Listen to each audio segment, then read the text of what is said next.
Student board exam से पहले हर एक स्टूडेंट क्या होता है, सपना देखता है कि मेरा विज्ञान हो, मैथ हो, चाहे अन्य कोई भी विषय उसमें 90% मार्क आए, यानी वो चाहता है कि मेरा जो मार्क्स है 90% से अधिक आए। लेकिन क्या होता है, सभी का सपना ये पूरा होता है नहीं हो पाता। इसका रीजन ये होता है कि जो लोग सिर्फ सपना देखते हैं, उसके प्रति क्या कहते हैं, मेहनत नहीं करते हैं, उनका कभी भी क्या होता है 90% से ऊपर नंबर नहीं आता है। लेकिन जो स्टूडेंट क्या करते हैं, सपना देखते हैं और उस सपने को पूरा करने के लिए पूरे दिल से दिन रात मेहनत करते हैं, उन्हीं का क्या होता है परसेंटेज अच्छा आता है। फिर रिसर्च करने के बाद इन प्रश्नों को मैं लेके आया हूं। तो देखिए स्टूडेंट, मेरे पास बहुविकल्पी इतने अधिक प्रश्न अभी देख रहे हैं ना, इतना प्रश्न है जो हमेशा बहुविकल्पी प्रश्न पूछे जाते हैं। अभी देखिएगा यहाँ पे मेरे पास देख रहे हैं ना, ये पूरा प्रश्न ही है, यहाँ पे पूरा आपको प्रश्न नजर आ रहा है, यानी जितने भी इंपॉर्टेंट प्रश्न है सभी प्रश्न यहाँ पे मैंने ले लिया। समीकरण को संतुलित भी मैं करना सिखाऊंगा, यहाँ पे समीकरण को लिखना भी मैं सिखाऊंगा स्टूडेंट। यहाँ पे देखिए आईपीएससी नाम लिखना भी मैं सिखाऊंगा, यहाँ पे योगात्मक अभिक्रिया यानी जो भी आपका सूत्र होता है उसको भी मैं लिख के दिखाऊंगा। यहाँ पे देखिए पीएच वैल्यू भी मैं आपको निकाल के दिखाऊंगा। यहाँ पे बहुत सारी डिफिनेशन है जो हम क्या करेंगे इस वीडियो में डिस्कशन करेंगे। ये वीडियो काफी इंपॉर्टेंट होने वाला है। चलिए आपका टाइम बर्बाद ना करते हुए प्रश्न को स्टार्ट कर दो और देखते हैं हम लोग सबसे पहले बहुविकल्पी प्रश्न को और जाएंगे। तो चलिए सबसे पहले स्टार्ट करते हैं हम बहुविकल्पी प्रश्न से। तो यहाँ पे देखिए हमारे सामने आ चुका है बहुविकल्पी प्रश्न, पहला दिया हुआ बहुत इंपॉर्टेंट ये प्रश्न है, कई बार बोर्ड एग्जाम में पूछा गया। ये प्रश्न दिया हुआ है कि क्षारीय विलयन का पीएच मान है 0 है, 7 है, 7 से कम है, 7 से अधिक है। तो मैं बता दूं स्टूडेंट, आप जानते भी होंगे कि 7 क्या होता है, उदासीन विलयन क्या होता है, न अम्लीय होता है न क्षारीय होता है। जिसका 7 होता है वो न अम्लीय होता है न क्षारीय होता है। 7 से नीचे हमारा क्या होता है, अम्लीय होता है, और 7 से ऊपर हमारा क्या होता है, क्षारीय होता है। तो यहाँ पे क्षारीय है तो बता रहा है क्षारीय के लिए हमारा ऑप्शन क्या होगा, ये 7 से अधिक वाला क्या होगा यहाँ पे करेक्ट होगा, यानी 7 से अधिक क्या होता है, क्षारीय विलयन का मान होता है। तो यही हमारा ऑप्शन क्या हो जाएगा, करेक्ट हो जाएगा। बहुत बार ये प्रश्न पूछा जाता है इससे रिलेटेड, कभी कम दे देता है, कभी अधिक दे देता है, कभी 7 ही दे देता है। तो आपको याद रखना है कि कम होगा तो अम्लीय होगा, और 7 से अधिक होगा तो क्षारीय होगा, और 7 होगा तो हमारा क्या होगा, उदासीन होगा। देखिए अगला प्रश्न बहुत इंपॉर्टेंट प्रश्न आपके सामने आ गया है। 1 बिलियन का पीएच मान 5 है या बिलियन है। अभी मैं बताया हूं 7 से कम है, तो 7 से कम है तो आपको कुछ नहीं सोचना है, हमारा ये क्या हो जाएगा, अम्लीय हो जाएगा। तो ऑप्शन हमारा क्या हो जाएगा, अम्लीय क्या हो जाएगा, यहाँ पे करेक्ट हो जाएगा। आगे देखिए सुन, हमारे सामने प्रश्न आ गया, निम्नलिखित में से कौन सी धातु अम्ल में से हाइड्रोजन विस्थापित नहीं करती है। बहुत बार ये प्रश्न पूछा गया। तो ये प्रश्न आपको स्क्रीन पे दिखाई दे रहा है, कितनी बार ये प्रश्न पूछा गया, 2014 में, 2015 में, 2020 में इस प्रश्न को पूछा गया। तो काफी इंपॉर्टेंट प्रश्न है ये। Cu यानी जो कॉपर होता है वही क्या करता है, हमारा अम्ल में से हाइड्रोजन को विस्थापित कर पाती है। तो काफी इंपॉर्टेंट प्रश्न। और देखिए सुनिए, यहाँ पे एक प्रश्न और उठा देता है कि निम्नलिखित में से मुद्रा धातु कौन है। तो यहाँ पे कॉपर ही क्या होता है, मुद्रा धातु बोला जाता है। तो इस प्रश्न को भी आपको याद रखना है। देखिए अगला प्रश्न बहुत इंपॉर्टेंट प्रश्न है ये तो देखिए सुन, हमारा जो घ नंबर प्रश्न है, इन सभी बहुविकल्पी प्रश्नों में से सबसे जो इंपॉर्टेंट प्रश्न कह लीजिए हमारा क्या है, कौन सी धातु ठंडेल जल के साथ अभिक्रिया कर लेती है। देखिए इसी प्रश्न को कैसे कैसे पूछा जाता है, इसी प्रश्न को आपको स्क्रीन पे दिखाई दे रहा होगा। पूछ सकता है कि निम्नलिखित में से कौन सी धातु जल के साथ सामान्य ताप पर ही अभिक्रिया कर लेती है, अर्थात हाइड्रोजन गैस निकालती है। या इसी को पूछ सकता है कि कौन सी धातु ठंडे जल के साथ अभिक्रिया कर लेती है। या इसी को पूछ सकता है कि निम्नलिखित में से कौन सी धातु साधारण ताप पर जल से अभिक्रिया कर सकती है। ये प्रश्न देखिए 2011, 12, 13, 18, 20 में ये प्रश्न को पूछा गया। और आगे के एग्जाम के लिए काफी इंपॉर्टेंट प्रश्न है। तो इसका जो आंसर हमारा होगा यहाँ पे सोडियम और कैल्शियम होगा। यहाँ पे क्या होगा, सोडियम और कैल्शियम। तो इस प्रश्न को आपको याद रखना है कि इसका उत्तर क्या है, सोडियम और कैल्शियम। काफी इंपॉर्टेंट प्रश्न। अगला देखिए हमारा है ब्यूटेनॉन का क्रियात्मक समूह। तो देखिएगा ओन आ रहा है, इस पे मैंने क्या किया, डिटेल में वीडियो बनाया। अगर आईपीएससी आपको नाम लिखना नहीं आता है तो उस पर मैंने वीडियो बनाया, उस वीडियो को देखिए इजीली क्या करेंगे, सभी प्रकार के आईपीएससी नाम लिख लेंगे, संरचना सूत्र निकाल लेंगे, क्रियात्मक समूह पता कर लेंगे। तो यहाँ पे देखिए ब्यूटेनॉन ऊन आ रहा है, तो ऊन वाले में होता है CO होता है। तो ये वाला हमारा दूसरा वाला क्या हो जाएगा, करेक्ट हो जाएगा, यानी CO ये हमारा क्या होता है, ब्यूटेनॉन का क्रियात्मक समूह होता है। यहाँ पे देखिए बहुत इंपॉर्टेंट प्रश्न ये भी है, च वाला बहुत बार ये प्रश्न पूछा गया है। तो देखिए च नंबर प्रश्न काफी इंपॉर्टेंट प्रश्न है, इसको स्क्रीन पर आपको दिखाई देगा। प्रश्न 2014, 16, 17 और 20 में पूछा गया है, और आगे भी चांस है कि प्रश्न पूछा जा सकता है। तो ये पूछा गया कि एसिटिक अम्ल का आईपीएससी नाम बताइए। तो ये हमारा होता है एथेनोइक अम्ल। क्या होता है, एथेनोइक अम्ल, इसको याद रखना है, काफी इंपॉर्टेंट है। अगला प्रश्न देखिए बहुविकल्पी हमारा क्या दिया हुआ है, निम्नलिखित में से कौन अधिक ऋणात्मक तत्व। देखिए ये प्रश्न बहुत बारी पूछा जाता है, पूछ रहा निम्नलिखित कौन अधिक ऋणात्मक तत्व। तो यहाँ पे दिया NeAr, यहाँ पे Br दिया, F दिया हुआ। करेक्ट आंसर हमारा F होगा, यानी फ्लोरीन। फ्लोरीन ही क्या होता है, सबसे अधिक ऋणात्मक तत्व है। तो इसको आपको याद रखना है। देखिए आगे प्रश्न दिया हुआ यूरेनियम है। यूरेनियम क्या है, क्षार धातु है, अधातु है, रेडियो एक्टिव है कि गैस है। तो आपको याद रखना जो यूरेनियम होता है हमारा क्या होता है, रेडियो एक्टिव पदार्थ है। तो काफी इंपॉर्टेंट ये प्रश्न है। तो चलिए आगे देखते हैं हमारे किस तरह के प्रश्न दिए गए हैं। और वो प्रश्न बहुविकल्पी है कि हमारे लघुत्तरीय है कि अति लघुत्तरीय, सारे प्रश्न आप देख के जाए एग्जाम में, पक्का है कि आपका 10 प्रश्न इसमें जरूर लड़ेगा। तो देखिए स्टूडेंट हमारे सामने प्रश्न नंबर 2 आ गया है। काफी इंपॉर्टेंट प्रश्न है ये, हमारे 2 नंबर के प्रश्न पूछे जाते हैं। तो ये कह रहा है कि शुद्ध अशुद्ध जल का पीएच मान कितना होता है। तो आपको याद रखना है शुद्ध जो अशुद्ध जल होता है यानी प्योर जो वाटर एकदम होता है 100% जो शुद्ध होता है उसका जो पीएच मान हमारा होता है 7 होता है। आपको याद रखना ये क्या होता है, उदासीन होता है, ठीक है ना, इसलिए आप समझ रहे हैं। और आगे के प्रश्न देखिए काफी इंपॉर्टेंट प्रश्न ये पूछ रहा है प्रश्न नंबर 3 की निम्नलिखित को पूर्ण एवं संतुलित कीजिए। यानी ये हमें समीकरण दिया हुआ है, इसे पूरा भी करना है और इसे हमें क्या करना है, संतुलित भी करना है। तो इसको इजीली किया जा सकता है। ऐसे प्रश्न हमारे एग्जाम में पूछे जाते हैं और यही प्रश्न क्या करता है, स्टूडेंट छोड़ के आते हैं। यहाँ पे देखिए दिया NaCl NH3 और प्लस H2O प्लस CO2, यानी ये जो क्रिया कर रहे हैं तो क्या बन रहा है। तो यहाँ पे हमारा बनता है NaHCO3, क्या बनता है NaHCO3, इसको कहा जाता है सोडियम बाइकार्बोनेट या हम इसको कहते हैं बेकिंग सोडा। और हमारा बनता है यहाँ पे सोडियम क्लोराइड यानी NH4Cl। यहाँ पे हो सकता है आपको स्पष्ट दिखाई ना दे तो यहाँ पे मैं पढ़ के बता देता हूँ NaHCO3 प्लस NH4Cl, यानी हमारा बन रहा है ये बेकिंग सोडा बन रहा है और अमोनियम क्लोराइड बन रहा है। तो इस अभिक्रिया से हमारा क्या होता है, यही बनता है। और ये देखिए ये जो समीकरण है ना करेक्ट, यानी बिल्कुल हमारा क्या है ये संतुलित समीकरण। जैसे देखिए सोडियम इधर क्या है, जैसे ये हमारा क्या कहलाता है, अभिकारक कहलाता है और ये हमारा क्या होता है, उत्पाद कहलाता है। तो वही समीकरण संतुलित माना जाता है जिसमें क्या होता है, अभिकारक और उत्पाद के जो अणुओं या परमाणुओं की संख्या होती है हमारी बराबर होती है। जैसे देखिए सोडियम यहाँ पे 1 है, इधर भी 1 है। हाइड्रोजन यहाँ पे काउंट कीजिए, यहाँ पे 3 2 5, यहाँ पे देखिए हाइड्रोजन 1 और 4 1 कितना हो गया, 5 हो गया। यहाँ पे देखिए क्लोरीन 1 है, इधर भी क्लोरीन 1 है। यहाँ पे देखिए नाइट्रोजन 1 है और नाइट्रोजन यहाँ भी 1 है। यहाँ पे देखिए ऑक्सीजन 1 और 2 3, यहाँ पे भी क्या है 3 है। और कार्बन देख सकते हैं 1 है और कार्बन यहाँ पे 1 है। तो ये समीकरण क्या है, संतुलित है। सिंपली क्या करना आपको, इसको पूर्ण कर देना और इसको संतुलित कर देना। तो कभी कभी ऐसे भी प्रश्न आ जाते हैं जो समीकरण संतुलित रहते हैं और आपसे बोल देता है कि इसको समीकरण को संतुलित कीजिए। तो सिंपली आपको क्या करना है, वही समीकरण लिख देना।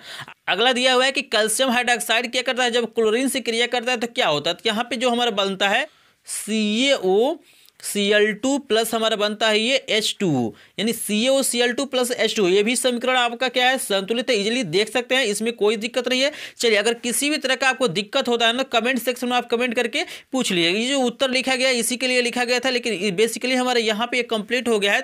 आगे हम देखेंगे आगे का प्रश्न क्या दिया हुआ है। तो देखिए प्रश्न नंबर 4 काफी इंपॉर्टेंट प्रश्न होता है। इस तरह के प्रश्न बोर्ड एग्जाम में पूछे जाते हैं कि क्या होता है जब चाहे अभिक्रिया कराते हैं तो क्या होता है, रासायनिक समीकरण देना होता है। और जब भी एक चीज याद रखिएगा, जब भी आप समीकरण लिखिएगा तो समीकरण को संतुलित करके ही आप लिखिएगा। तो यहाँ पे देखिए पहला हमको दिया है सोडियम बाइकार्बोनेट को गर्म करते हैं तो क्या होता है। तो इसका उत्तर आपको स्क्रीन पे आ गया होगा। होता है सोडियम कार्बोनेट बनता है और यहाँ पे क्या होता है, कार्बन डाइऑक्साइड गैस बाहर निकलता है। इसके लिए जो हमारा समीकरण है आप देख सकते हैं 2NaHCO3 गिब्स, यहाँ पे जो चिन्ह लगाया हुआ है इसका मतलब होता है गर्म करने पर, ठीक है ना। ये बन रहा है Na2CO3 plus H2O plus CO2, यानी ऊपर जो एरो लगा है इसका मतलब है CO2 हमारा क्या है, गैस है। तो इजीली आप समझ सकते हैं कि भाई जब हम क्या करते हैं सोडियम बाइकार्बोनेट को जब गर्म करते हैं तो सोडियम कार्बोनेट बनता है, पानी बनता है और हमारा कार्बन डाइऑक्साइड क्या होता है, बाहर निकलता है। तो इजीली आपको समझ में आ गया है, इसका उत्तर आप लोग लिख सकते हैं। चलिए दूसरा देखते हैं। दूसरा हमको दिया है कि सोडियम ऑक्साइड को जल में घोला जाता है तो क्या होता है, यानी सोडियम ऑक्साइड को जब जल में घोला जाता है तो हमारा क्या होता है। तो देखिए इसका भी उत्तर आपको स्क्रीन पे आ गया होगा। ये हमें दिया हुआ है कि सोडियम ऑक्साइड को जब हम लोग जल में घोलते हैं तो सोडियम हाइड्रोक्साइड बनता है, यानी NaOH बनता है। तो इसका जो समीकरण हमारा होगा Na2O plus H2O gives 2NaOH। ये भी समीकरण हमारा क्या है, संतुलित है। इजिली क्या कर सकते हैं, बोर्ड एग्जाम आप लिख सकते हैं। देखिए आगे बहुत इंपॉर्टेंट प्रश्न अभी मैं कराऊंगा, ये भी तो छोटे छोटे प्रश्न, आगे बड़े बड़े भी प्रश्न हम लोग सॉल्व करेंगे। इसीलिए तो आपको मैं बोल रहा हूं कि 95% आपको मिल सकता है और 15 मैं प्रश्न करा रहा हूं, इसमें से 10 प्रश्न तो कन्फर्म है बोर्ड एग्जाम में आने ही है। आप खुद देख के आइएगा, उसके बाद हमें कमेंट करके बताइएगा। चलिए देखते हैं अगला प्रश्न हमें दिया हुआ है कि सोडियम कार्बोनेट तनु हाइड्रोक्लोरिक अम्ल से क्रिया करता है, यानी सोडियम कार्बोनेट जब तनु हाइड्रोक्लोरिक अम्ल से क्रिया करता है तो क्या होता है। तो यहाँ पे देख, तो इसका भी उत्तर आपको स्क्रीन पे आ गया होगा। इसमें बता रहे कि सोडियम कार्बोनेट तनु हाइड्रो अम्ल से क्रिया करके क्या बनाता है, सोडियम क्लोराइड बनाता है। इसका जो समीकरण हमारा सामने दिया हुआ है Na2CO3, Na2CO3 हमारा क्या है, सोडियम कार्बोनेट, और ये HCl क्या है, हाइड्रोक्लोरिक अम्ल। ये जो क्रिया कर रहे हैं तो हमारा क्या, और NaCl यानी नमक बन रहा है, कार्बन डाइऑक्साइड CO2 बन रहा है, और हमारा जल H2O बन रहा है। तो इसका भी आंसर आप लोग इजीली लिख सकते हैं। अगला प्रश्न काफी इंपॉर्टेंट प्रश्न है, ये दिया हुआ है, बिरंजक चूर्ण में क्लोरीन कैसे बनाएंगे, यानी बिरंजक चूर्ण से आप क्लोरीन कैसे प्राप्त करेंगे, चाहे बनाएंगे, अच्छा समीकरण लिखिए। बात क्या है हमारा, वही है। तो देखिए इसका जो हमारा आंसर होगा, इसका भी आंसर हमारे स्क्रीन पे आ चुका है। इसके लिए प्रोसेस जो हमारा होता है, ये होता है कि हम लोग क्या करते हैं, CaOCl2 यानी बिरंजक चूर्ण को जब H2SO4 से क्रिया कराते हैं तो ये सिंपली क्या होता है, CaSO4 यानी कैल्शियम सल्फेट बनता है, H2O बनता है यानी पानी बनता है, और यहाँ पे क्या होता है, क्लोरीन गैस इजीली निकल जाता है। स्क्रीन पे आपको इसका समीकरण दिखाई दे रहा होगा। तो इस तरह से इजीली क्या कर सकते हैं, ऐसे प्रश्नों को आप लोग सॉल्व कर सकते हैं। लेकिन यहाँ पे देखिए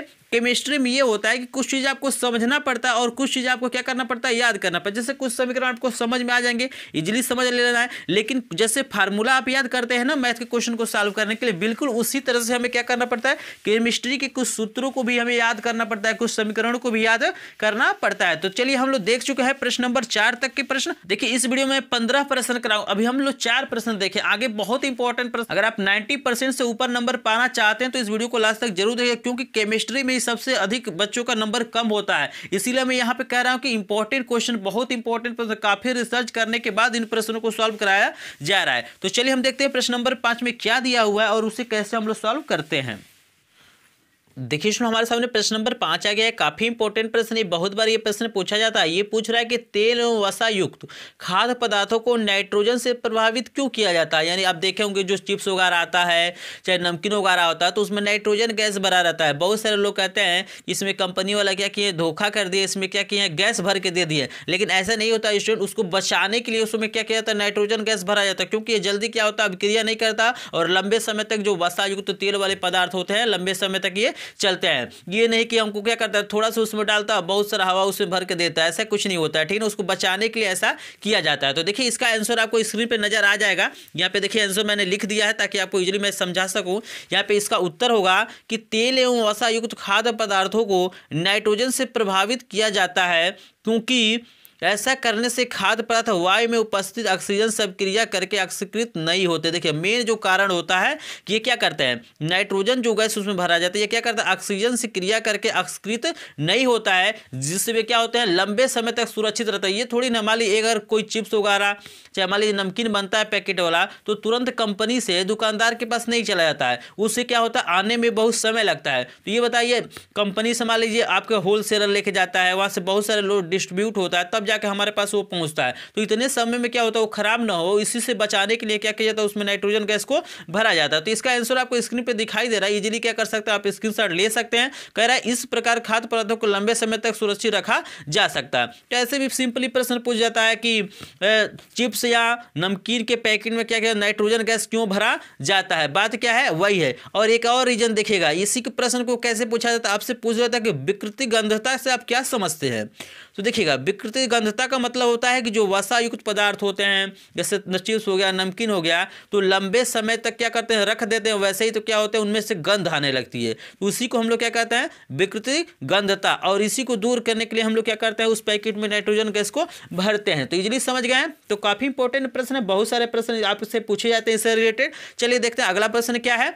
तो वीडियो अगर पसंद आ रहा है तो प्लीज वीडियो को लाइक कीजिए, क्योंकि प्रश्नों को बनाने में बहुत सा समय लगता है और बहुत रिसर्च करना पड़ता है, तब इन प्रश्नों को मैं लेके आ पाता हूं। वैसे तो बनाना चाहे तो बहुत सारे किसी भी प्रश्न को उठा के आप बना देंगे, कह देंगे इंपॉर्टेंट है, लेकिन मुझे ऐसा नहीं करना है कि जो भी इंपॉर्टेंट प्रश्न है, जो पूछे गए हैं और आगे एग्जाम में आने वाले हैं, उन्हीं प्रश्नों को मैं सॉल्व कराता हूं। ये देखिए पार्ट 2 का वीडियो है, यानी मैं केमिस्ट्री में इसमें बता रहा हूँ। इसके पहले मैंने फिजिक्स के जितने भी इंपॉर्टेंट प्रश्न ऐसे ही प्रश्न था उसको मैंने बताया, तो उसका लिंक आपको डिस्क्रिप्शन में मिलेगा। मैथ का भी मैं बताया हूँ, एक बार मेरे प्लेलिस्ट को आप चेक कीजिए, जो भी यूपी बोर्ड इंपॉर्टेंट क्वेश्चन के नाम से एक प्लेलिस्ट है, तो उसमें जाके आप देखिए बहुत सारे प्रश्नों को मैं बताया हूँ जो बोर्ड एग्जाम में आते रहते हैं। अगर उनको एक बार देख के जाते हैं तो एकदम निश्चित, अगर मान लीजिए 100% नहीं मिलते हैं, लेकिन 50% से ऊपर ही क्वेश्चन क्या होंगे आपके बोर्ड एग्जाम में देखने के लिए मिलेंगे। तो चलिए आगे के प्रश्न को देखते हैं, कैसे उसको सॉल्व करते हैं या कैसे उसको उत्तर लिखते हैं। तो अगला प्रश्न देखिए आपको स्क्रीन पे आ रहा है 6 नंबर का प्रश्न। देखिए स्टूडेंट्स 6 नंबर का प्रश्न हमारे स्क्रीन पे आ गया है, काफी इंपॉर्टेंट प्रश्न है। ये कह रहा है कि लोहे की वस्तु को हम पेंट क्यों करते हैं।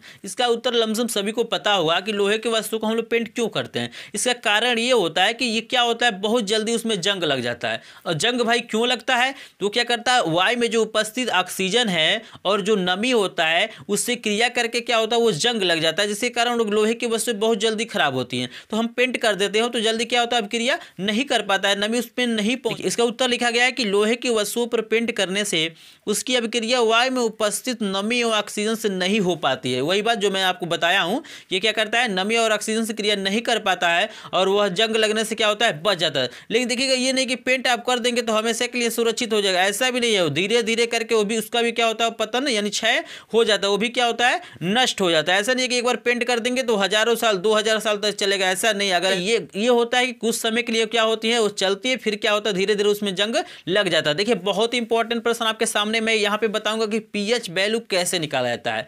यहाँ पे देखिए प्रश्न नंबर 7 हमको दिया है कि 1 बिलियन में हाइड्रॉक्सिल आयन का सांद्रण दिया है 1 × 10⁻⁻10 मोल प्रति लीटर है। इस बिलियन का पीएच मान बताना है। तो इजीली आप समझ जाएंगे कि पीएच मान कैसे निकाला जाता है। अगर OH माइनस आयन हमको दिया होता है तो सिंपली इसको सॉल्व करेंगे। तो चलिए इसको सॉल्व करते हैं। इसका देखिए सोल्यूशन क्या होगा, पहले जो चीजें दी गई उसको हम लिखेंगे। देखिए हमको दिया हुआ है यहाँ पे हाइड्रॉक्सिल आयन का मतलब होता है OH माइनस आयन। इसका मान दिया हुआ हमको 1 × 10⁻⁻10 ये हमको दिया हुआ है मोल।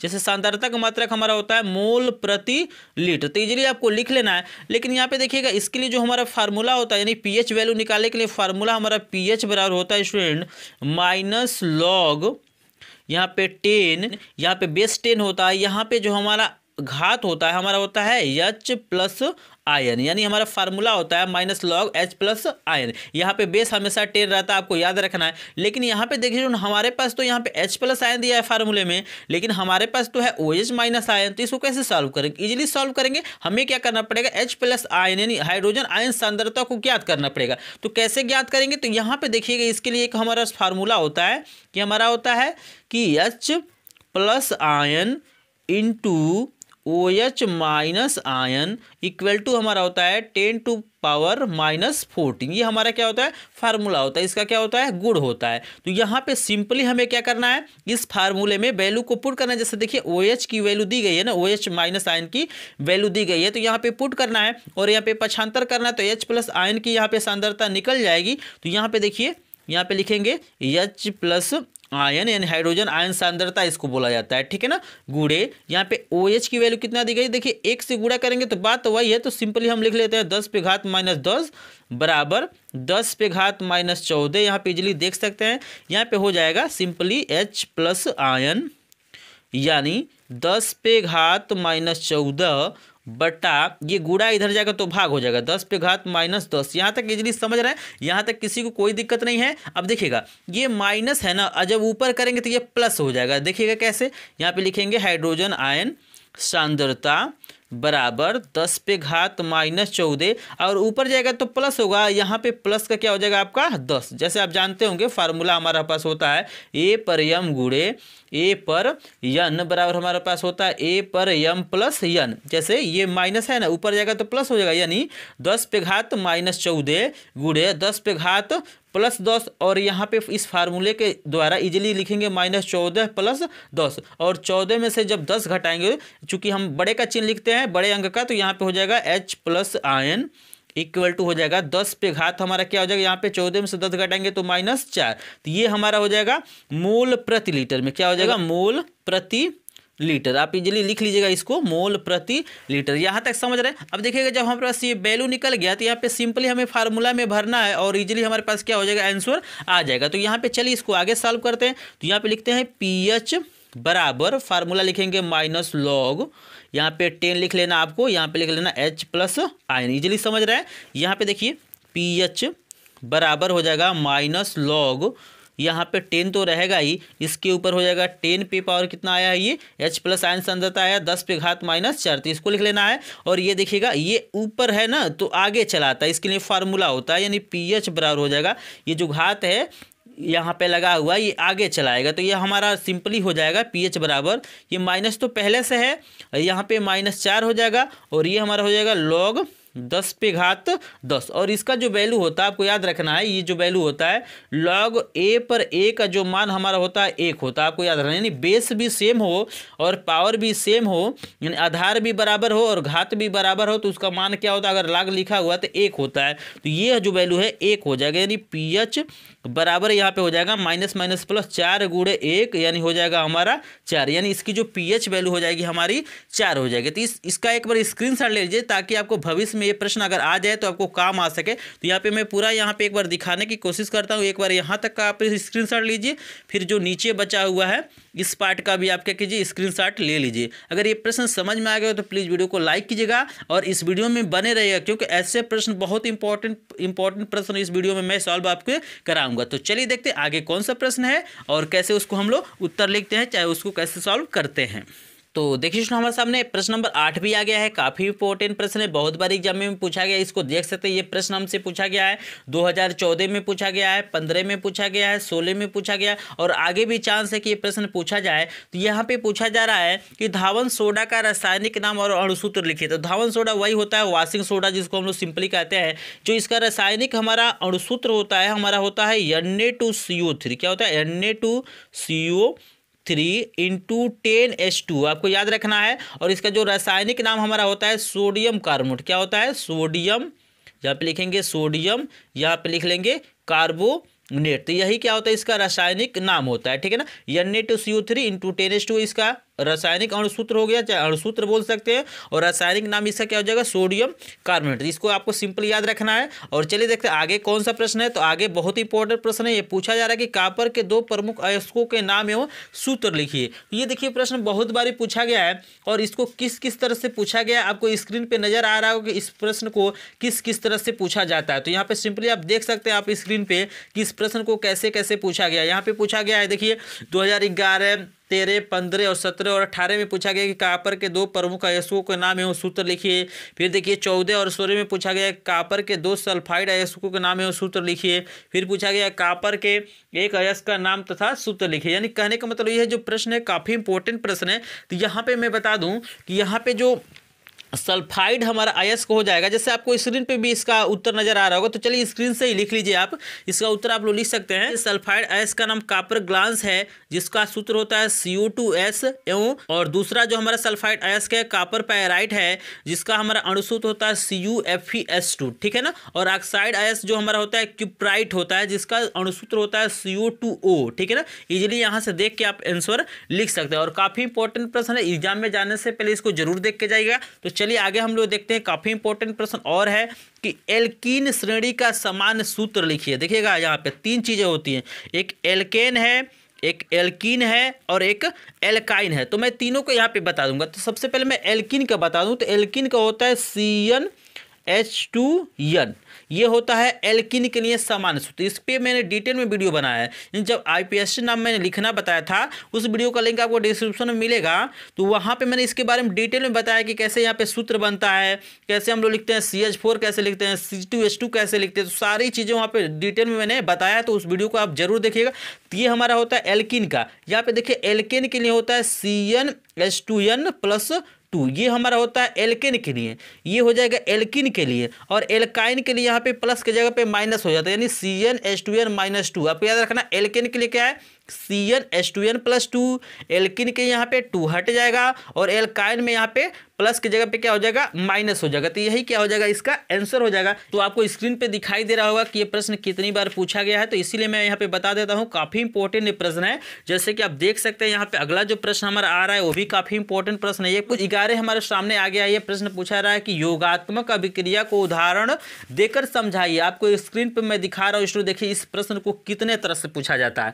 अगर लगातार ये प्रश्न पूछा गया, देख सकते हैं 11 में, 17 में, 18 में, 12 में, 13 में, 16 में, 17 में, 18 में, 20 में पूछा गया। इस प्रश्न को देख रहे हैं ना कैसे कैसे पूछा गया है। तो देखिए इसको पूछा जाता है कि किसी एक योगात्मक अभिक्रिया के समीकरण लिखिए, या पूछ सकता है कि योगात्मक अभिक्रिया को उदाहरण देकर समझाइए, या हमसे ये पूछ सकता है कि योगात्मक अभिक्रिया पर संक्षिप्त टिप्पणी लिखिए, या पूछ सकता है योग अभिक्रिया पर संक्षिप्त टिप्पणी लिखिए, एथिलीन की योगात्मक अभिक्रिया लिखिए। तो मैं एथिलीन ही वाला बता देता हूँ। जब अगर आपसे इसमें से किसी तरह का प्रश्न पूछता है तो उत्तर में क्या करना है, आपको यही लिखना है। इसका उत्तर आपको स्क्रीन पर अब नजर आ रहा होगा। यहाँ पे लिखा गया डेफिनेशन इसका कि योगात्मक अभिक्रिया में पदार्थ आपस में संयोग करके केवल एक पदार्थ बनाते हैं तथा कोई भी अन्य पदार्थ नहीं बनता है। यानी कह रहा है कि बहुत सारे यहाँ पे क्या करेंगे, अभिकारक मिलके केवल एक उत्पाद जो बनाते हैं उसी को हम लोग कहते हैं योगात्मक अभिक्रिया। इजीली समझ रहे हैं। तो यहाँ पे देखिए आपको समीकरण नजर आ रहा है, यहाँ CH2 डबल बॉन्ड CH2, या इसी को लिख सकते हैं C2H4, ठीक है ना, प्लस H2। यहाँ पे सोडियम की उपस्थिति है और इसको गर्म किया जा रहा है 200 से 300 अंश सेल्सियस पे, तो हमारा एथेन बन रहा है, यानी C2H6 जिसको कहा जाता है। इसी को सिंपली लिख सकते हैं CH2 सिंगल बॉन्ड CH2। तो ये सारी चीजें मैंने बताया कि कप संरचना सूत्र कैसे लिखते हैं, आपको क्या करना है, IPSC नाम कैसे लिखना है, यहाँ पे इलेक्ट्रॉन बीम संरचना कैसे लिखते हैं। तो सारी चीज़ें मैंने वीडियो में बताया, तो उस वीडियो का लिंक मिलेगा डिस्क्रिप्शन में, वहाँ पे जाकर सारी चीज़ें देख सकते हैं। तो इसका उत्तर एक बार स्क्रीनशॉट लीजिए, फिर हम चलते हैं आगे। प्रश्न देखते हैं हमारा 12 नंबर प्रश्न कौन सा प्रश्न दिया गया है। तो आगे जितने ही जाएंगे इंपॉर्टेंट प्रश्न बढ़ता जाएगा, तो वीडियो को लास्ट तक जरूर देखिएगा। वीडियो थोड़ा सा लंबा होगा, लेकिन ये इस वीडियो को देखने के बाद सब कुछ ना कुछ जरूर लाभ होगा। तो चलिए देखते हैं अगला प्रश्न हमारा क्या है और उसका उत्तर क्या होता है।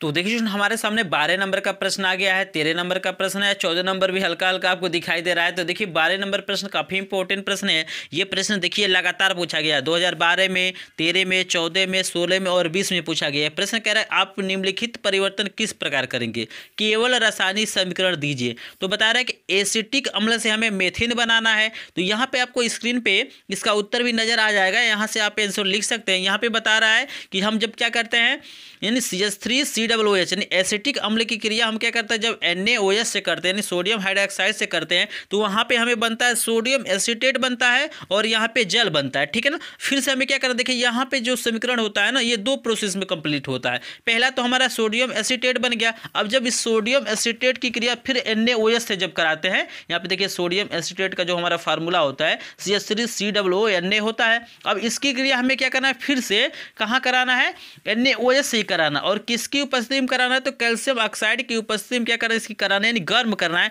तो यहाँ पे सिंपली आपका क्या बन जाता है स्टूडेंट, मेथिन बन जाता है और यहाँ पे सोडियम कार्बोनेट क्या होता है, बनता है। तो इजीली समझ चुके हैं। अगर यहाँ पे कहीं भी दिक्कत होगा तो इजीली आप कमेंट करके पूछ सकते हैं। चलिए आगे देखते हैं कौन सा प्रश्न दिया है। तो यहाँ पे अगला प्रश्न बहुत इंपॉर्टेंट प्रश्न है। यहाँ पे पूछा गया कि एसिटिक अम्ल के 2 उपयोग लिखिए। तो देखिए एसिटिक अम्ल का उपयोग बहुत सारा है, इस पर डिटेल में वीडियो बनाया जाएगा। यहाँ पे फिलहाल 2 उपयोग देख सकते हैं। देखिए पहला जो उपयोग है ना, किसी भी आप यौगिक में लिख सकते हैं, जैसे प्रयोगशाला में अभिकर्मक के रूप में सिंपली किसी में लिखा जा सकता है। दूसरा है कृत्रिम सिरका बनाने में, ठीक है ना, इसका उपयोग किया जाता है। तो यही मेनली 2 उपयोग है। आगे इसके बारे में डिटेल में पढ़ाऊंगा। तो चलिए देखते हैं अगला प्रश्न क्या दिया हुआ है। प्रश्न नंबर 14 देख सकते हैं हमको दिया हुआ है। इसमें पूछ रहा है क्या आप डिटर्जेंट का उपयोग कर बता सकते हैं कि कोई जल कठोर या नहीं। तो यहाँ पे देखिएगा हम नहीं बता सकते हैं, क्योंकि जानते हैं ना डिटर्जेंट चाहे कोई भी पानी हो, चाहे मृदु पानी हो चाहे कठोर हो, वो क्या होता है सबके साथ क्या होता है, झाग देता है। लेकिन वही साबुन रहता है ना, तो साबुन क्या होता है, सिर्फ क्या होता है मृदु जल के साथ झाग देता है, कठोर जल के साथ क्या होता है, झाग